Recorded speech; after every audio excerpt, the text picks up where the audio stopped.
If you're seeing this video, it means two things.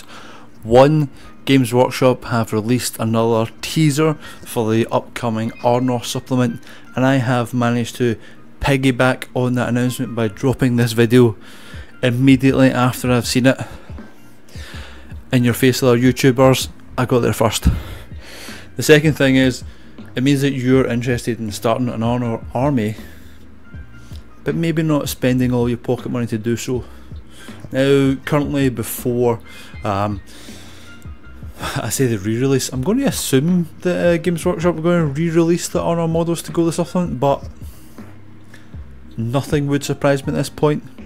But currently, it's very hard to get a hold of Arnor. They're not for sale on the website, they're out of production, and second-hand prices are ridiculous. So, what do you do if you want to get a head start and maybe get some practice in with this Arnor army before everyone else gets a hold of them? You make some proxies. And what if I told you that you could have Arnor Cavalry before anyone else, before Games Workshop even sell them? Watch the video and find out how. Watch the video and find out how. I'll tell you. Now we're going to use these Northern Warriors from Fireforge Games. Now I'm going to stop you right there because I know what you're going to say. You're going to say, Rab, we've seen this video before. Windrush Wargamers made this exact same Arnor proxy conversion video using the exact same models. Yeah, they did. It's a great video. I love the guys, love the channel. I'm not ripping them off. I like the idea of using those models for Arnor, but I feel like we can change them up and make them look more like the official models. I'm not going to say better, make them different. So keep watching. Now this kit is going to make up 90% of the models. We also have the Northern Cavalry, which goes with it perfectly because they're made to go with it perfectly, and that's going to be your Arnor Cavalry. Now let's take a look and see what's inside the box. First up we have the command sprue, which has a banner, has some capes, and also has some torches, which I think works really well for Arnor, give them that isolated, stuck in the dark, surrounded by enemies on all sides sort of vibe. It also comes with some circular bases, which I think I'm going to use to make objective markers. Now for the sprues themselves, there are 4 sprues of 3 warriors each for a total of 12, quick mass, with an option of sword, spear and shields for all of them. Now I don't like the head option, so we're going to use these Norman crossbowmen from Victrix, which have the Arabized helmets, or the torse, the towel wrapped around the helmet that you see on all the Arnor warriors. And we're going to use the Victrix early Roman shields that we used in the last video, but if you have any Minister shields lying around, they'll be perfect. Now these plastic kits are an absolute joy to put together. I just love plastic kits in general. They are so much easier to work with than resin, fine cast, fail cast, or even metal. It's also good if all of your kits use the same material. It means that you know they're going to stick together a lot easier than mixing metal and plastic. With the body and spear arm from the Northern Warriors kit in position, all you need to do is fit the head from the Norman crossbowman. Now this could need a little bit of shaving depending on which head you use. Some of them don't really fit too well, but if you slice and chop it, it will fit alright.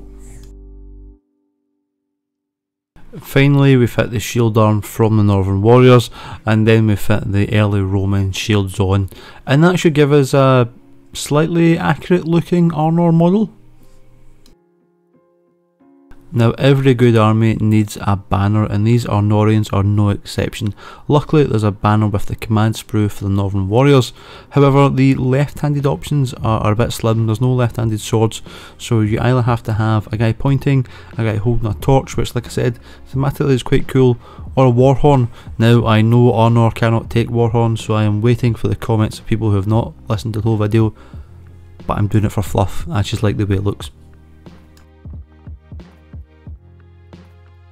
And there you have 12 Arnor warriors, including a banner. Probably still cheaper than GW, even though we used 3 different boxes, and you have loads of spare bits left.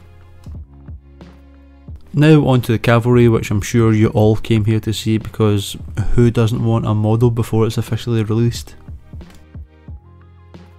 Now the box has enough parts to make 6 cavalry, which are pretty much carbon copy of the foot soldiers, which is absolutely perfect for us. We don't need to do any additional work.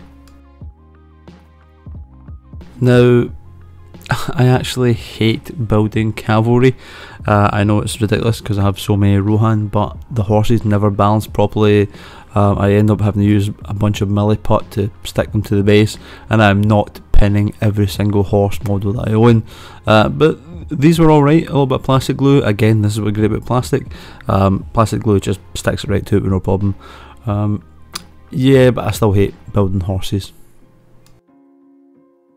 And as much as I'd love to stretch the video out for ad revenue, which I don't get anyway, it's pretty rinse and repeat. All that's left to do is build the rest of the models. Now, whilst you watch me do this, why not hit the like button, why not subscribe if you haven't already, even leave a pleasant comment, all the usual YouTube stuff whilst I'm talking. A huge thank you to all my Patreons. You guys are awesome and you help me to continue to make videos like this, not just financially but also helping me out with ideas and stuff, so a huge thank you to you guys. Remember, if you do join the Patreon, you get a Patreon exclusive Rabtastic dice sent out to you wherever you are. And here we have some lovely Arnorian cavalry. All we need to do now is paint all these models. Now, I'm no expert painter, but I'll tell you how I painted these. I used Caliban green for all of the green, Lead Belcher for the metallics, Doombull brown for the leather straps and boots, your choice of flesh tone for the hands and faces. I think this is Cadian flesh tone. And then the spears were painted with Ushabti bone. They've got a really pale beach-like look in the official models, and I'm sorry for the focus on the camera, I don't know what was going on there. Add a little bit of flair in the shields and banner, and this is what you get. Well, hopefully you get better than that, because I'm sure most of you are better painters than me, but the general idea is there. A very, very inexpensive way of making your own Arnor before Games Workshop release them again.